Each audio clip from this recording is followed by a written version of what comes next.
നടൻ മുകേഷിന്റെ സ്ഥാനാർത്ഥിത്വത്തിനെതിരെ പ്രതിഷേധിച്ച കൊല്ലം ജില്ലാ കമ്മിറ്റിയെ പിണറായി വിജയൻ നേരിട്ടെത്തി വരുതിയിലാക്കി. വിവാദങ്ങളുടെ പേരിൽ ജില്ലാ കമ്മിറ്റിക്ക് താക്കീത് നൽകിയ പിണറായി വിജയൻ മുകേഷിന്റെ വിജയത്തിനായുള്ള പ്രവർത്തനങ്ങൾ ഉടൻ ആരംഭിക്കണമെന്നും ആവശ്യപ്പെട്ടു. ഇരവിപുരം സീറ്റിൽ മുൻ ഡെപ്യൂട്ടി മേയർ എം നൌഷാദിനെ മത്സരിപ്പിക്കാനാണ് ധാരണയായിരിക്കുന്നത്.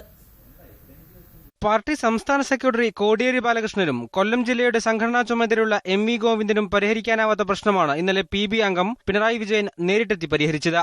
കൊല്ലത്തെ സ്ഥാനാർത്ഥി മുകേഷ് തന്നെയായിരിക്കുമെന്ന ജില്ലാ സെക്രട്ടേറിയറ്റിനെ അറിയിച്ച പിണറായി വിജയൻ മുകേഷിന്റെ വിജയത്തിന് ആവശ്യമായ പ്രവർത്തനങ്ങൾ ആരംഭിക്കണമെന്നും നിർദ്ദേശിച്ചു.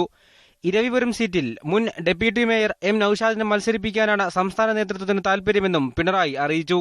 ജില്ലാ സെക്രട്ടേറിയറ്റിൽ അഡ്വക്കേറ്റ് ഷാനവാസിന്റെ പേര് ഉയർന്നെങ്കിലും ഇക്കാര്യത്തിൽ കൂടുതൽ ചർച്ച പിണറായി അനുവദിച്ചില്ല. തുടർന്ന് നടന്ന ജില്ലാ കമ്മിറ്റിയിൽ മുതിർന്ന നേതാവ് N പത്മലോചനൻ ഗുരുദാസനല്ല കൊല്ലത്ത് മത്സരിക്കുന്നതെങ്കിൽ അരുവിക്കരയിലെ ഫലമാകും ഉണ്ടാവുക എന്ന് പറഞ്ഞു. ശക്തമായ ഭാഷയിലാണ് പിണറായി ഇതിനോട് പ്രതികരിച്ചത്. ഗുരുദാസന്റെ പേരിൽ അനാവശ്യ വിവാദങ്ങൾ ഉണ്ടാക്കിയതിൽ ജില്ലാ കമ്മിറ്റിയെ പിണറായി താക്കീത് ചെയ്യുകയും ചെയ്തു. പാർട്ടി പ്ലീനത്തിലും സംസ്ഥാന സെക്രട്ടേറിയറ്റിലുമുണ്ടായ തീരുമാനങ്ങൾ എല്ലാവർക്കും ബാധകമാണെന്നും പിണറായി ഓർമ്മിപ്പിച്ചു. കമ്മിറ്റിക്ക് ശേഷം പുറത്തുവന്ന പിണറായിയോട് കൊല്ലത്തെ സീറ്റ് ധാരണയെക്കുറിച്ച് മാധ്യമപ്രവർത്തകർ ചോദിച്ചെങ്കിലും ചിരി മാത്രമായിരുന്നു മറുപടി. ക്യാമറ പേഴ്സൺ അരുൺ മോഹനൊപ്പം ശ്യാമാർ ബാബു, മീഡിയ 1, കൊല്ലം.